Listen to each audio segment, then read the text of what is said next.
Hey everyone, so I finally just finished 2 1-hour long plus videos that are going to be featured on some bigger channels within the next day or two. Now I obviously can't post the same video on my own channel and I need your support, so if you'd like a link to them when they come out, I'll be posting it on my Twitter, Snapchat, and Instagram, which all have the same username, so make sure you're following all those. Now that I have a bit more free time for my own channel, I'll be uploading more frequently again. What kind of videos would you guys like to see? Leave your comments below and thumbs up comments you agree with, and yes, I'm well aware you guys want more of the Hitman story, and I love doing the deep web ones, but there are only so many to do. Now, let's get to the stories. I'd like to mention that before you go calling this first story fake, it has been verified as real by Reddit mods, which means they've been submitted proof that it's real. That being said, enjoy. Number 1. My mom left my dad when I was 9. I have 3 older sisters. My dad was an abusive alcoholic. He used to beat us all, especially my mom.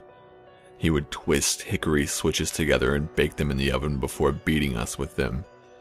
My mom finally got the courage to leave him. We stayed in a shelter for a while for abused women and their children. After my mom saved enough money for us to move, we moved into a mobile home. Our first night in our new place, 2 of my sisters and I were watching TV.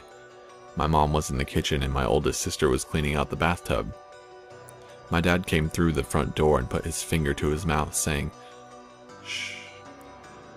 We were very afraid of him, so we didn't say anything. He went into the kitchen and said, "Carrie." My mom turned around and he showed her a gun. She screamed and ran down the hall towards the back door. He told her if she didn't stop screaming, he would kill the kids too. My 2 sisters and I ran out to the front to the neighbor's house. We told them what was happening, and it dawned on us our older sister wasn't there. She got there maybe a minute later. When she heard our dad's voice, she laid down in the tub. My dad shot my mom 5 times, killing her. My oldest sister said he went back up to the hall calling our names, and that's when she jumped up and ran out. I'm 38 now, and he is still in prison. Number 2. When I was a teenager, I was goth. Black hair, black clothes, black makeup, even had a pair of combat boots. My friends and I, in typical goth fashion, hung out at the local cemetery. We started going as a joke, but soon discovered we liked the peace we found there. That all changed one night. My friend called to see if I wanted to hang out, and I did. None of our other friends were available. They were either working or recovering from partying the night before, so we were on our own. My friend picked me up and we drove up to the cemetery. We were hanging out, smoking cigarettes and bullshitting about the latest issues she was having with her boyfriend when we noticed at the top of the hill we were on, about 100 feet away, a bonfire had been lit. You have to understand that this cemetery is about a block off campus of a major university, and it's not uncommon for college students to go there to party. My friend and I sighed, knowing that we would have to get going soon. It was illegal to be in the cemetery after dark, and we knew the police would show up because some jerks had decided they needed a bonfire. We decided to finish our cigarettes and then take off. Just then, the most horrible stench came wafting down the hill from the direction of the bonfire. My friend gagged and covered her mouth. I groaned and said, "What the hell?" My friend shook her head, saying, "I don't know what they're doing, let's just leave." We get in the car and one of us suggested, I honestly don't remember who, maybe we should just go up and see what they're doing. My stomach turned and a cold shiver went through my body. My friend must have felt the same feeling because at the same time we both said, "No, we should leave."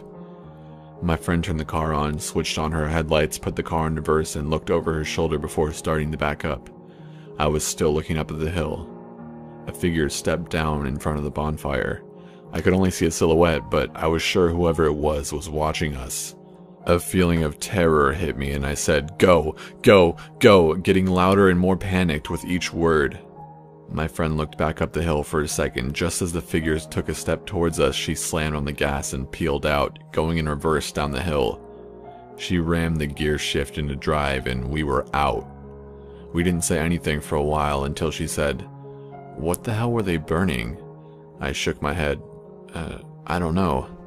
She dropped me off at home and I went to bed. The next morning I woke up and went out to the kitchen. My mom was there drinking her morning coffee and I joined her. We talked about her job for a bit when she suddenly comes out with, "Did you hear what happened last night?" I shrug and say no. I had just gotten up. She tells me that a woman she worked with was kidnapped from the parking garage. "Oh my God," I say. "Did they find her?" "Yes, but it was too late," she replies.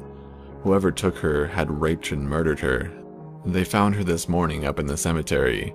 He had tried to dispose of her body by setting it on fire." I froze. My brain was going a mile a minute, the realization slowly creeping up.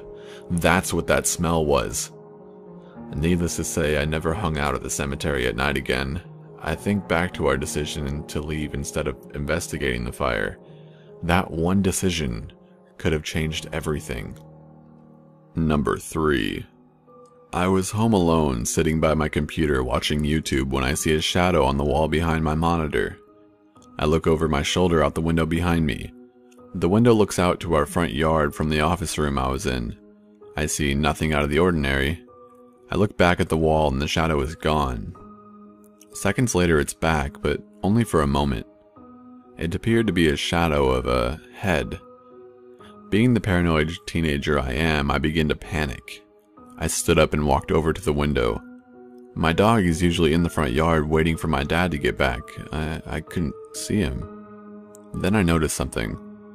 The bolt we put on our gate to stop it from opening was lying on the ground. This meant someone was here, or someone is here. I left the office room and crept down the hallway to see if my dog is in the backyard. Before I even leave the hallway, I could see a man looking through the window of our back door. He was wearing jeans and a big hoodie. He doesn't see me as I try to creep back to the office. A loud knock came from the front door. No way the man in the backyard would have been able to get to the front door so fast. It would have to be someone else. More knocks come from the door. Soon, a voice of a middle-aged sounding man comes from the other side. "Hello?" I didn't say anything.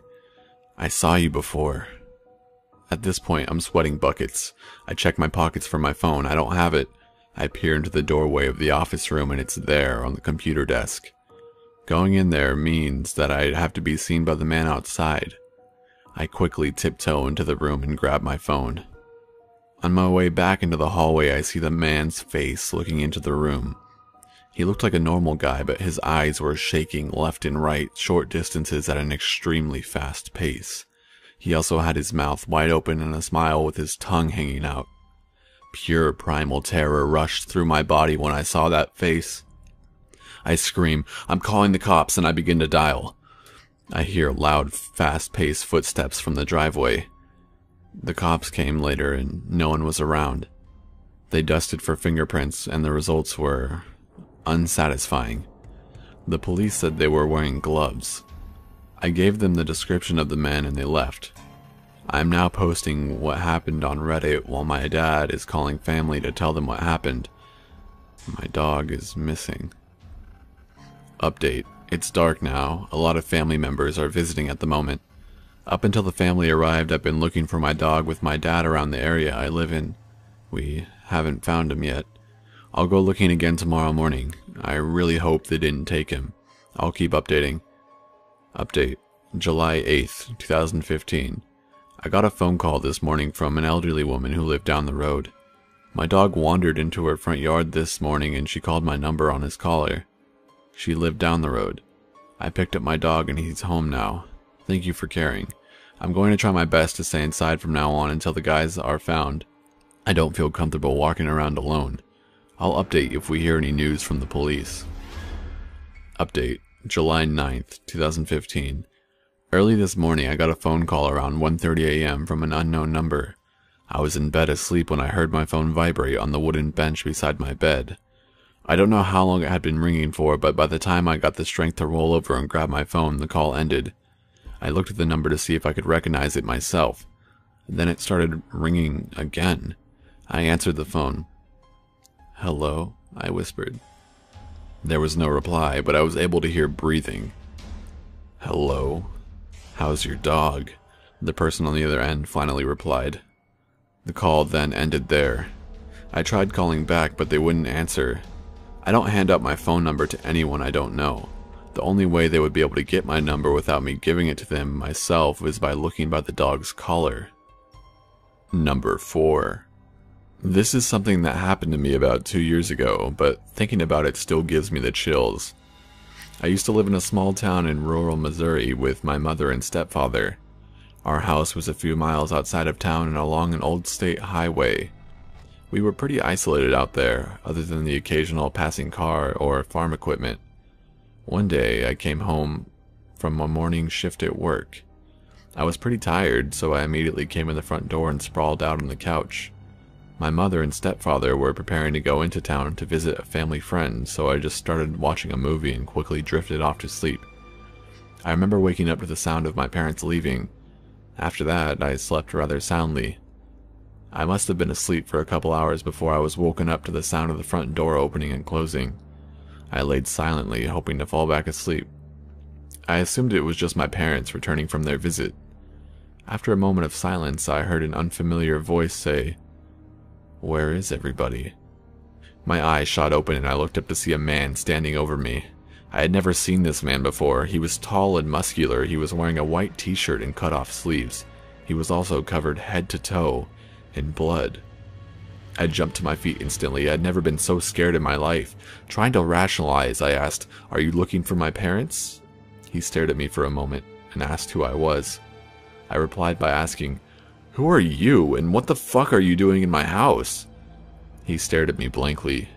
I thought I was going to be murdered.